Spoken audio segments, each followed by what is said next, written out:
Perhaps it was the science fiction writers who felt the first concrete impact. More and more, these writers felt an opaque wall across the future. They saw that their most diligent extrapolations resulted in the unknowable. Soon.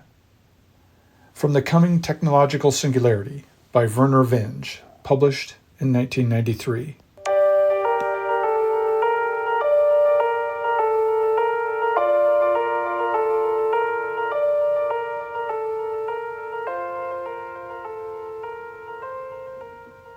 Hello and welcome to the Western Traditions Podcast. My name is Rob Paxton, and this is the second episode of my 9th series about the history of Western civilization.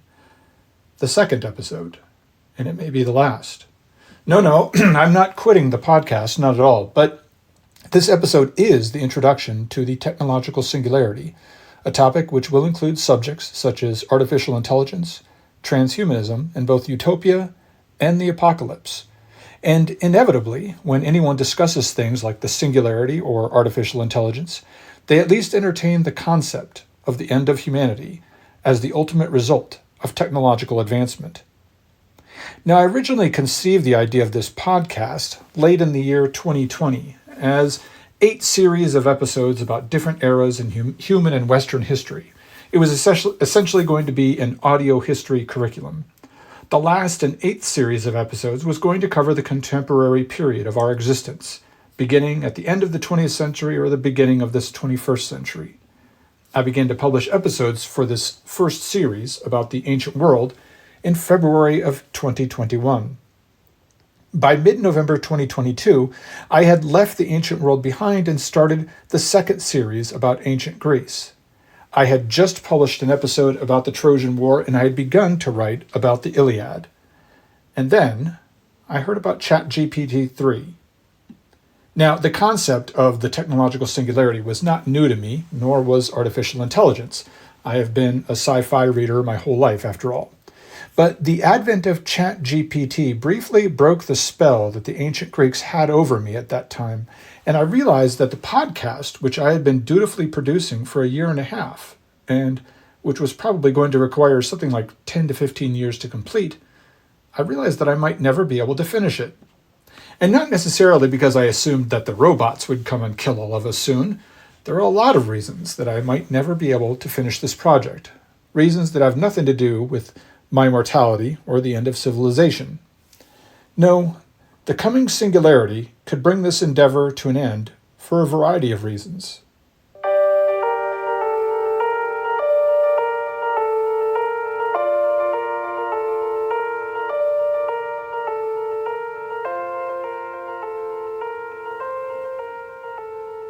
In the fall of 1991, I was a freshman at the University of Arizona in Tucson. One of my first semester classes was English 103, an honors introductory course for those of us smart enough not to have to take English 101, but not quite so smart as to be able to skip the class altogether.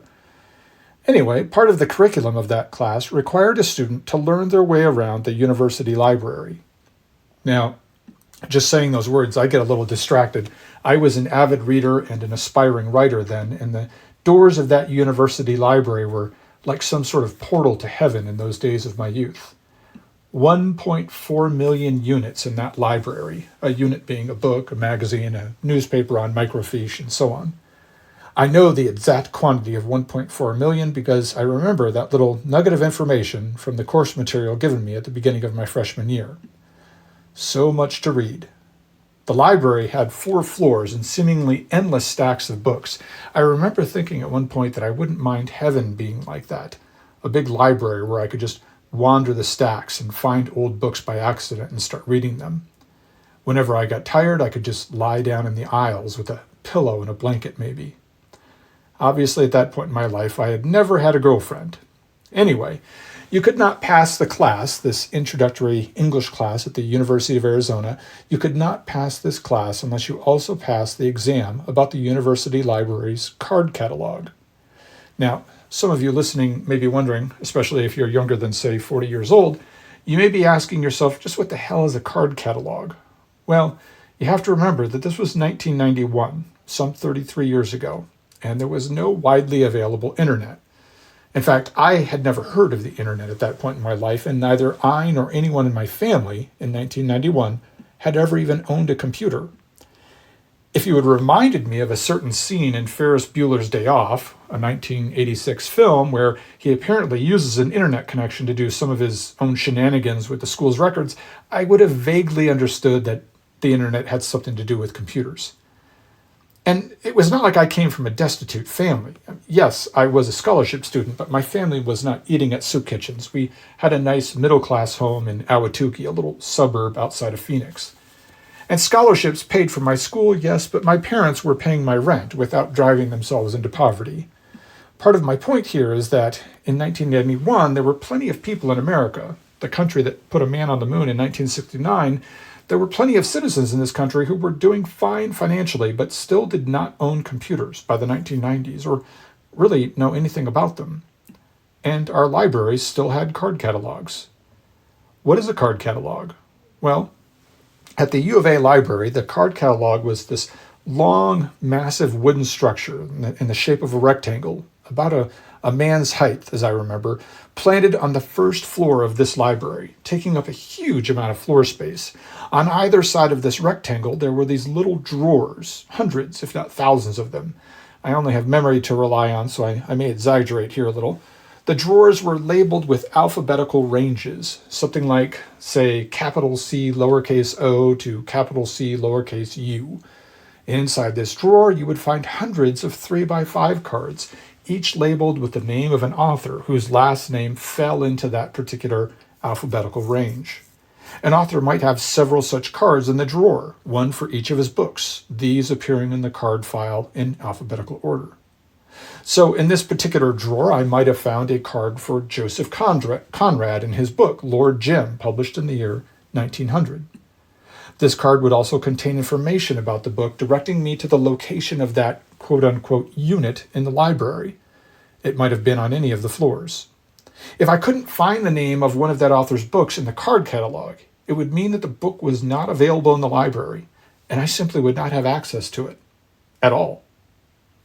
Now, as you may have guessed, I passed the card catalog test and the class, but in the fall of 1992, a year later, after a summer of taking community college classes to get ahead of my peers in terms of credits, because that's what nerds do for their summers off in college, I returned to the university campus in Tucson and headed straight to the university, like a man returning to the arms of a lover he'd been away from for some time.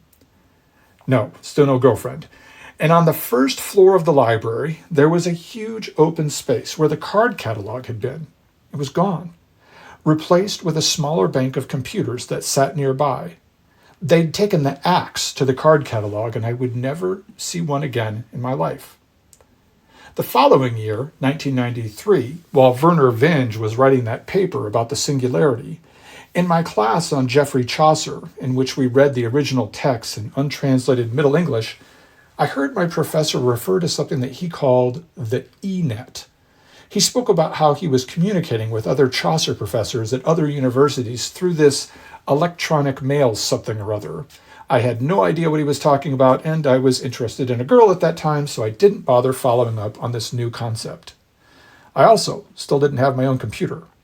The university had computer labs, though, where you could go and type up your papers and print them out for whatever class you were taking.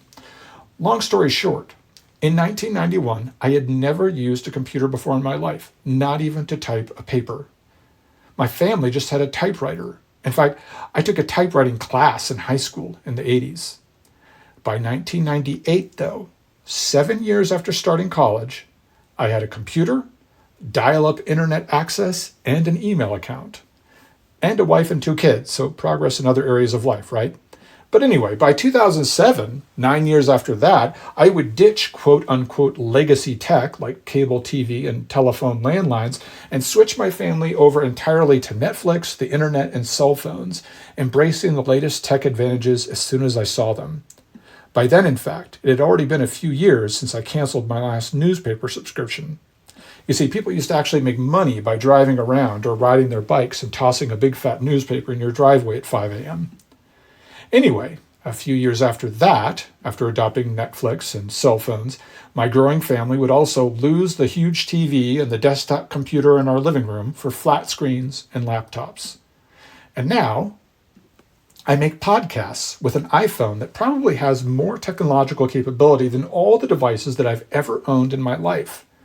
And I probably only use a few percentage points of its total potential. And I bank online, invest online, pay my bills online. I do things with this phone in seconds that would have literally taken me days to do in the 1980s. Sometimes I wonder if other members of my generation ever feel like gods because the power that we have acquired in the short span of our lives, compared to what we started out with, is truly astounding. Now, where am I going with all this? Well, this unit of episodes is about the technological singularity, and one of the critical themes of this topic is the acceleration of technological advancement. Yes, you might be saying you are probably aware of technological advance. Anyone with their eyes open knows this. But you have to understand that this is not about a linear progression. In this unit of episodes about the singularity, I will introduce you to some important modern figures like Ray Kurzweil and Kartik Gada, among others, who argue that technology does not advance in a linear fashion, simply getting better or faster or more powerful at a fixed rate, but rather that it is advancing at an exponential rate, ever faster and faster. Most important to their theses is that we are nearing a point in this progression where the exponential growth of technological power reaches an inflection point. And the curvature of that growth, that power in technology, begins to zoom almost straight up, like on a graph on a Cartesian plane, like you might have used in a geometry class in high school or college. In other words, these advances in tech are only going to keep coming faster and faster and faster and faster, and the world is going to keep changing, and our culture is going to keep changing at a faster and faster pace. And ultimately, proponents of the singularity tell us the advances, these changes, this growth in power and calculation will take off and essentially become infinite in both their rate of advance and their amplification of power. Now, what would that mean? What would that look like? What would it be like living in a time in which the rate of technological progress is essentially infinite? Someone like Werner Vinge, whom I quoted at the beginning of this episode, Werner Vinge would argue that this period in time, this moment that may be just around the corner for those of us living in 2024, remember, he essentially predicted the inflection point for about 2023. Anyway, this time of infinite progression, Vinge would say, is akin to the center of a black hole, the point of singularity in which all laws of physics break down and human science is simply incapable of understanding what happens there. Just so the technological singularity. When it hits, they tell us, when it finally gets here, everything about our life will be transformed in such a way that we cannot recognize it now. In fact, we cannot even predict it or even attempt to understand it. And there are many ways to interpret this. Some theorists are certain that this means doom for us as human beings, that we will be extinct before then, or that the singularity itself will be the cause of our extinction. Others believe that utopia awaits us, that we will become immortal and all-powerful, and then, perhaps most importantly, we will be utterly satisfied and happy with our existence.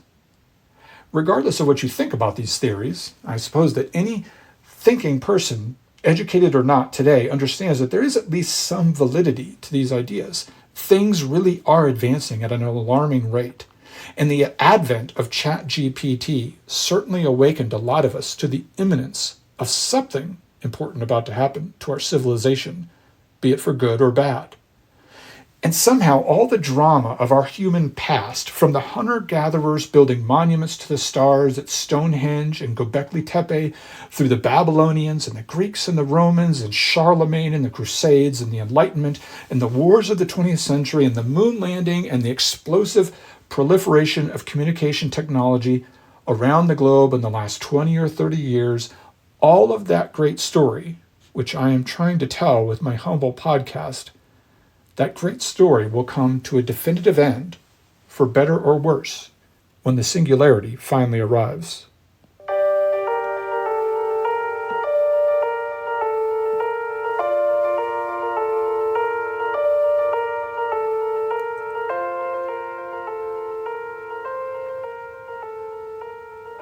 The roots of the technological singularity, as a concept and as a boogeyman of sorts, really go back much further than Werner Vinge, who is, in fact, a still living science fiction author. That is to say that the fear of technology is quite old.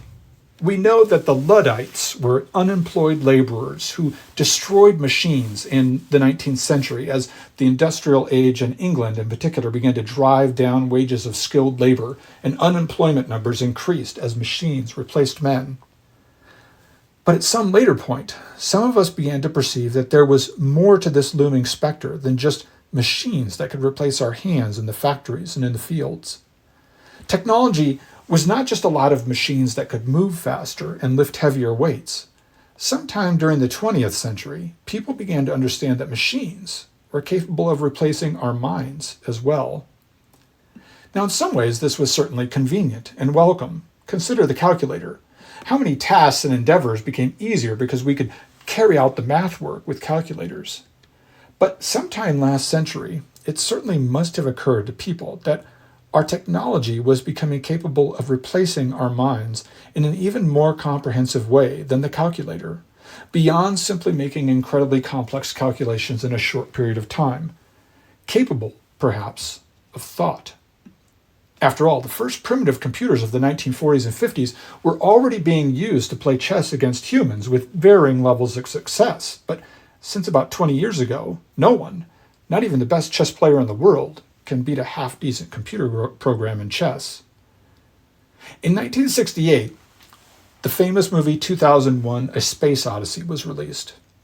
The antagonist of the film was an advanced computer program called HAL 9000 that appeared to have thoughts, to contemplate things, and it had motives of its own and would not accept cancellation of its mission under any circumstances and considered murder of its human companions a perfectly acceptable option.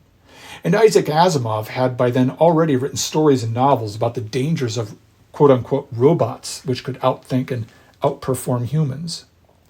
In March of 1993, then, Werner Vinge wrote a remarkable paper about this very concern, and he presented it to a symposium organized by NASA. Vinge was, at that time, a well-known science fiction writer and a teacher of mathematics and computer science at San Diego State University. The title of this paper was The Coming Technological Singularity, and the abstract of this document, written, remember, in 1993, it began with a fairly ominous passage. Here it is, quote, "Within 30 years, we will have the technological means to create superhuman intelligence. Shortly after that, the human era will be ended." Unquote.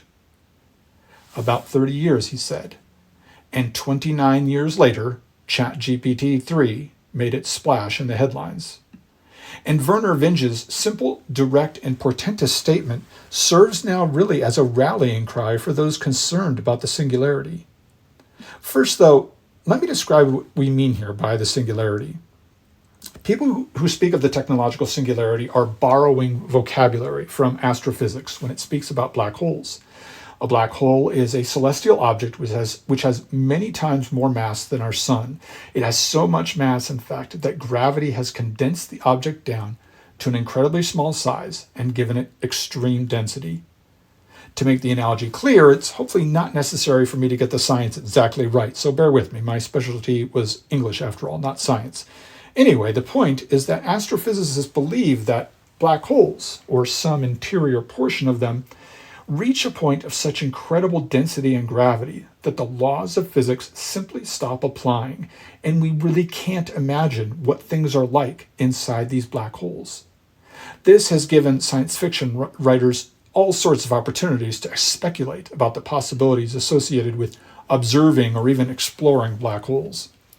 For the purpose of our discussion here, when we speak of a technological singularity, we are speaking of a moment in time, not in space, a moment in time when technological advancements come so close together and take such great leaps forward that we can no longer predict the future. Let me try to unpack that as well. I think if you are living in the 21st century and you're paying any kind of attention to the progress of technology, you would agree that advancements in tech are appearing much more often now than they were in the last century. Furthermore, If you look back into history, you can see that the rate of technological change was much slower in the past than it has been in the last century. Just think right now, in 2024, that in 1924, a century ago, in most of the world, horses and trains were still the primary form of long-distance transportation for most people, with automobiles only just beginning to become more common, and that was only in the developed world. In 1924, there were no computers, and most people in the world, in fact, lived with no electricity. My own stepfather, born on a farm in Iowa in 1940, did not have electricity until he was 17 years old. And now he has a smartphone, and he pays his bills online. What is more interesting than simply the extreme difference between the technological disparity between the world now and 100 years ago is the fact that the rate of advance was not always that fast. You see, in 1924, things had not changed nearly as much since the year 1824.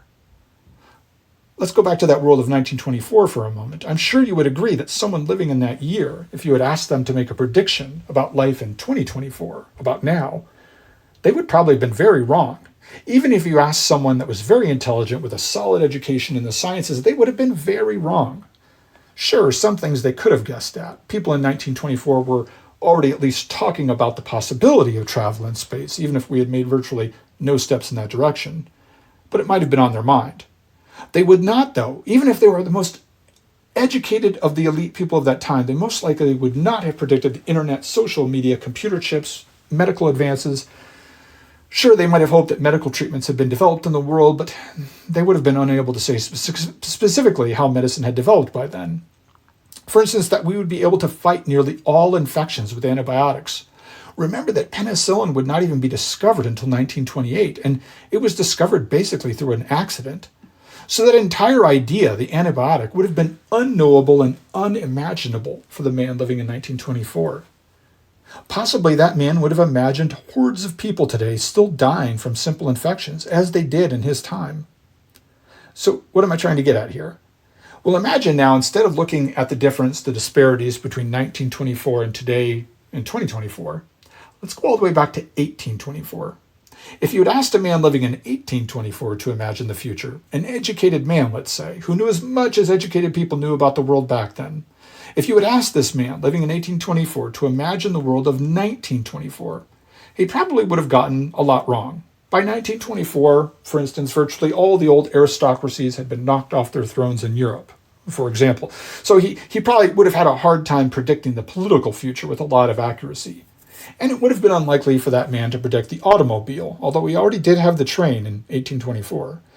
But the man in 1824 probably would have been more accurate guessing what the world of 1924 would be like than the man in 1924 guessing what our world today would be like, right? Don't you agree that the world of today is different to a greater degree compared to 1924, that there were more changes, especially with regard to technology in the last 100 years, than there were in the 100 years before that? The technological advances are occurring more often and at a faster pace. Go back now with me to 1724. How would a man living then in 1724 have imagined the future a century ahead in 1824? Again, there were some political differences between 1724 and 1824. Democracies were becoming more common by 1824, for instance. The man from 1724 probably would not have envisaged the steam engine, but I think that it's easy to imagine that the man in 1724 would have, on the whole, been much more accurate guessing what the world would be like in 1824, especially with regard to the level of technological progress. Much more accurate than someone living 100 years ago and trying to guess about how we live now. And he would have, given the possibility of time travel to the future, this man from 1724, he probably would have found it easy to fit into the world of 1824. My point is, each century is getting exponentially different, and a lot of these differences are technological, or due to technology. If I still haven't convinced you, go all the way back to 1624. Consider a man trying to imagine the world technologically in 1724, a century later. That man would be quite comfortable in the world a century later. He would see very little that surprised him. Even politically, the world did not change that much in that century, from 1624 to 1724, and the technology was still very much the same. Yes, there were some bits of technological progress, but it was a much more subtle process. And the farther back you go, the more obvious it gets. The man living in AD 1000 would have imagined life in the year AD 1100 with very little error. The human situation had not changed very much, if at all, in that time period. The man living in 1900, though, he would have been terribly wrong about the year 2000. And he would have felt terribly out of place if he had gotten in a time machine and traveled to the future and tried to adapt to life in AD 2000. One of the central ideas associated with the technological singularity, then, is that these changes, especially in technology, are arriving at an increasing rate, an exponentially increasing rate. And so we come back again to Vernor Vinge's remark with which I opened this episode. He said, late in the 20th century, that science fiction writers have begun to notice this difficulty in imagining the future. We are speaking here especially about writers of hard science fiction. Hard science fiction is not like Star Wars, where the author makes little or no attempt to explain the technologies used in the plot. Hard sci-fi likes to relate the tech in the story to technological capabilities that we have today, or at most, he or she extrapolates from theories that are being posited today. So, for example, if I wanted now, in 2024, to write about people starting a lunar colony in the year 2035, let's say, I might imagine them mining ice for fresh water and extracting helium-3 from the lunar regolith for fuel in their fusion reactors. These are both ideas tossed around in science fiction circles and within the realm of possibility, provided that we actually discover cold fusion. However, more and more, Vinge seems to be saying writers are having trouble looking out much farther than that. Indeed, even 2035 is getting hard to imagine if you know enough about the kinds of tech changes that are already underway. For instance, if you had been trying to write that story just 2 years ago, the story about the lunar colony in 2035, you might very well have completely left AI out of the story. Not that you didn't think AI was possible, but it may have seemed much farther off, or you might have employed some pseudo-intelligent computer program in the story that was completely unlike what we are imagining possible now. When ChatGPT made its big splash in the news in late 2022, it caught most people, even those in the know, by surprise. Some people can deny this ignorance about the advent of ChatGPT and act like it's not a big deal, but I would ask them to point out wherever they predicted these changes in their own writing. Such examples do not exist. Now, I also don't want to overestimate the capabilities of ChatGPT here. It has shown its weaknesses, even in its latest models. It is no Skynet like in the Terminator movies. It's no HAL 9000 like in Stanley Kubrick's 2001. Not yet, anyway.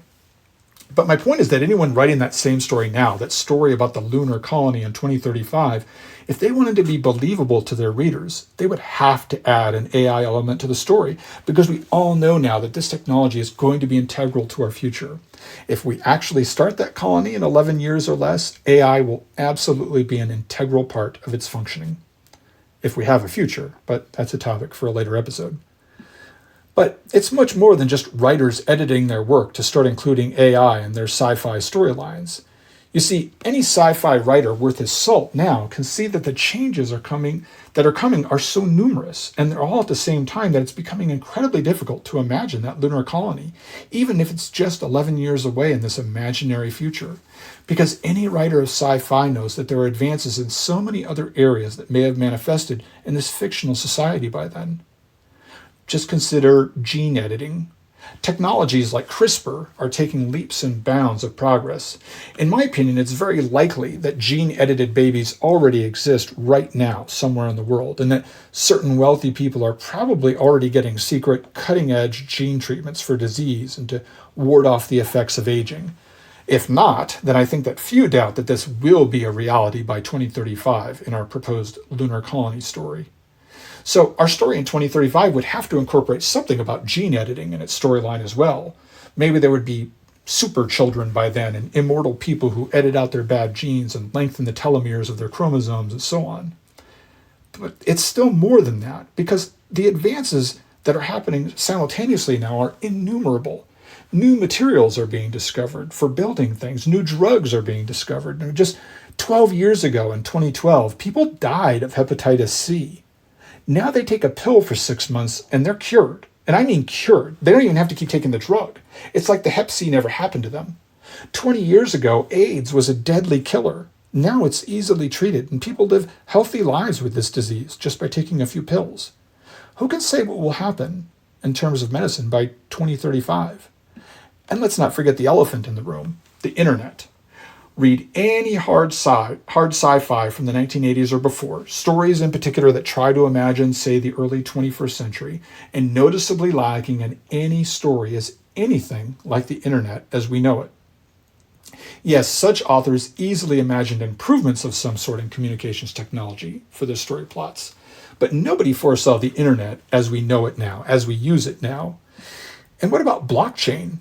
Cryptocurrency, drone technology, cloud computing, the list goes on. An author of hard sci-fi now needs, if he wants his work to be even remotely believable, he needs to incorporate dozens or hundreds of possible technological advances into his writing. It's not enough to just put a laser pistol in your hero's hand and start writing. And it's only getting worse. That's the point made by those who are now warning us about the coming technological singularity, men like Ray Kurzweil, Werner Vinge, and Kartik Gada. These changes in technology are both multiplying and occurring more rapidly. That is the essence of the technological singularity argument, at least until our discussion becomes a little more sophisticated. That is its essence. That technological advance is not just happening more quickly now, in a more widespread fashion, but that it is only going to accelerate from here. This is not just a bump in the road, not just an anomaly in the centuries of technological advancement of the human race. This is not something that's going to be over in a few years and things are just going to calm down. No, this is the inevitable result of thousands of years of progress, of innovation. In a future episode, I will talk about the inflection point in all this, the moment in time in which technology moves forward so quickly that innovations and advancements become at first a yearly, then a monthly, and then a weekly occurrence before we finally reach the singularity, the point in time at which technological progress, which will by then be overseen entirely by artificially intelligent beings most likely, this technological progress finally begins to occur so quickly that the human mind cannot keep track of it or even attempt to understand it. I need to get to that episode soon, actually, because I firmly believe that while the singularity may still be decades away, the inflection point, when things really begin to take off, to the point that they begin to upset human society irrevocably, that inflection point may be just around the corner. Actually, we may be in it now. I think it's entirely possible that we have reached that inflection point, that it may have arrived with the release of ChatGPT in 2022.